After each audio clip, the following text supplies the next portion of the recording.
Hello everyone, welcome to Wow IS. Now today we shall see our daily MCQs for 4th of September. So let's start guys. Question number 1 is Kiran helpline number was in news recently is associated to A. Self-help groups, B. Child trafficking, C. Mental health rehabilitation, or is it D. Domestic violence? So Ministry of Social Justice and Empowerment. Okay, Ministry of Social Justice and Empowerment. इन्होंने एक नया helpline number launch किया है, the Kiran helpline number for the mental health rehabilitation. Okay, तो answer तो है हुआ हमारा C, mental health rehabilitation. Now what is this helpline number? 1800-599-0019. Okay, so why I am telling this to you, क्योंकि अगर आपके आसपास कोई भी मेंटल हेल्थ से परेशान हो या आपको लग रहा हो कि उसको कुछ प्रॉब्लम्स आ रही हैं, because pandemic has been hard on all of us, so इसीलिए this number is important for all of you. Okay, this is 0019. इसमें आपको सर्विसेज प्रोवाइड की जाएंगी, लाइक अर्ली स्क्रीनिंग आपको प्रोवाइड की जाएगी, फिर फर्स्ट एड आपको मिलेगा. ओके, साइकोलॉजिकल सपोर्ट मिलेगा, psychological support, distress management, mental wellbeing, preventing deviant behaviours. Okay, so ये सारी सर्विसेज मिलेंगी. और जैसा कि मैंने आपको बताया कि पेंडेमिक के टाइम पे हम सभी कुछ चीज़ों से परेशान हैं, और अगर हम थोड़े ज़्यादा परेशान, अगर आपको आसपास भी कोई लग रहा है, तो you can call on this helpline number and get the required help. Okay, so now let's move forward guys. Question number 2 is consider the following statements related to 0R. कल हमने क्वेश्चन आर डिस्कस किया था, if you remember, कल के MCQs में. And today we are discussing the 0R. The context remains the same, that these two instruments have been eliminated due to the ongoing coronavirus pandemic in the parliamentary session. जो ये दो instruments available थे, question R and the 0R, ये अभी का जो parliament session है, which is kind of sort of truncated, जो कम टाइम के लिए लगेगा, तो उसमें से ये दोनों हटा दिए गए हैं. इसकी वजह से अपोजिशन काफ़ी हल्ला मचा रहा है कि भाई जब सवाल ही नहीं पूछ पाएंगे तो डेमोक्रेसी का मतलब क्या है, which is kind of true. Okay, so statement 1, it is an informal device available to the MPs to raise matters without any prior notice. Statement 2, it is mentioned in the rules of procedure. In statement 3, it is an Indian innovation in the field of parliamentary procedures.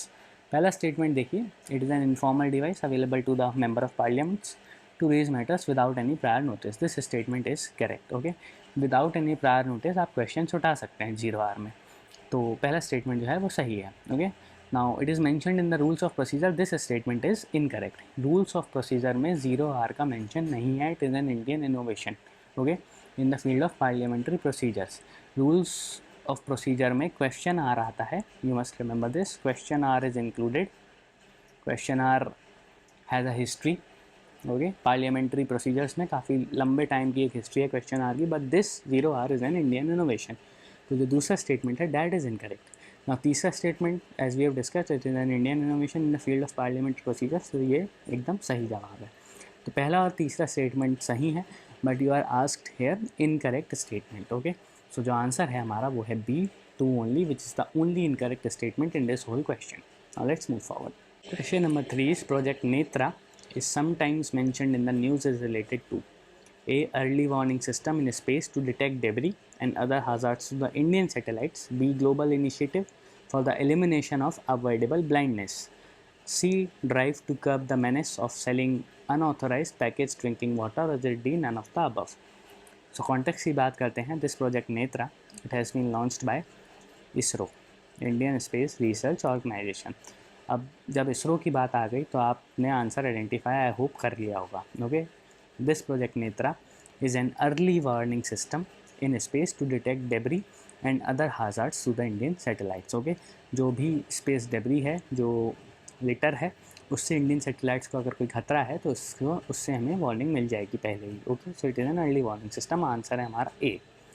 Now ये अभी काम करेगा lower earth orbit में, LEO, but its ultimate aim is to also cover the geostationary orbit. Okay, geo में भी ये आगे जाके काम करने की इसकी कैपेसिटी हम डेवलप करेंगे. Okay, now what is Netra? तो जो फुल फॉर्म है नेत्रा का, that is network for space object tracking and analysis. Network for space object tracking and analysis. अगर आपको ये याद रहता है एब्रीविएशन, तो वेल एंड गुड, आप हमेशा समझ जाएंगे कि नेत्रा, प्रोजेक्ट नेत्रा क्या है। Okay, now it will presently cost around ₹400 crore. Okay, और भी काफ़ी सारी कंट्रीज़ हैं जिन पे कैपेबिलिटी है, और इंडिया भी अब ये कैपेबिलिटी डेवलप कर रहा है, जिससे हमको पता लग सके कि हमारे सैटेलाइट्स को अगर कुछ हार्म होने वाला है तो हम उसको कैसे रोक सकेंगे। Now let's move forward guys. Now question number 4 is consider the following statements with respect to the roll on roll off services, RORO. Okay, now आपको कॉन्टेक्स्ट तो पता ही होगा, अभी हाल ही में roll on roll off services launch की हैं इंडियन रेलवेज़ ने। This has been an initiative of the Indian Railways. Now statement 1, it is a concept of carrying road vehicles loaded with various commodities on open flat railway wagons।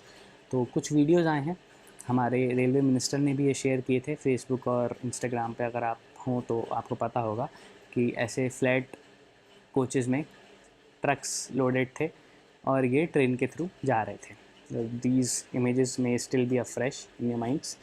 Now statement 2, it eliminates pollution and congestion of the roads. Now पहला statement सही है, सब जानते हैं, it is a concept of carrying road vehicles loaded with various commodities on open flat railway wagons. फ़ायदे इसके क्या हैं? फ़ायदे यही हैं कि एक तो ऑन टाइम डिलीवरी होगी, ओके, फिर रेलवेज़ को भी इससे फ़ायदा होने वाला है। इसके बाद अगर आप देखेंगे तो फ्यूल बचेगा आपका, कार्बन फुटप्रिंट कम होगा, तो ऐसे वेरियस बेनिफिट्स हैं इस चीज़ के। दूसरा statement, it eliminates pollution and congestion on the roads. See, pollution will definitely be reduced, okay, ये रिडक्शन होगा इसमें। कंजेशन ऑन द रोड्स ये भी रिड्यूस होगा, but all together elimination is not a possibility. Please consider this statement very carefully. It says that it eliminates pollution and congestion on the roads. UPSC कभी कभी आपको शब्दों में घुमा लेता है, it can play you with words. So here's a question, classic example of a UPSC question. Okay, it eliminates pollution and congestion on the roads. This statement is incorrect guys. Okay, it will reduce it but it won't completely altogether eliminate it.